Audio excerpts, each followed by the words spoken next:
Profeti alayhi salatu wassalam na tregon në hadithin tjetër të saktë se Allahu azza wa jall kënaqet me robën e vet me punën e përkryer. E do punën e përsosur të robit të tij.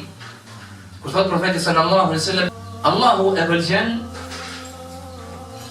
që kur dikush prej jush ta veprojë veprën, ta bëjë një punë, ta bëjë në mënyrën më të mirë, më të duhur, në mënyrën më të përsosur. E përndryshe, nëse ne nuk e kryejmë punën sikur se duhet, sidomos nëse dikujt i është besuar amaneti, i është besuar një punë, një detyrë, dhe nuk e kryen siç duhet, atëherë kjo lloj gjendje është prej atyre cilësive të hipokritëve, sikur ka thënë profeti sallallahu alaihi wa alihi wasallam. Ayat al-munafiqi thalath. Se shenjat e hipokritit janë tre.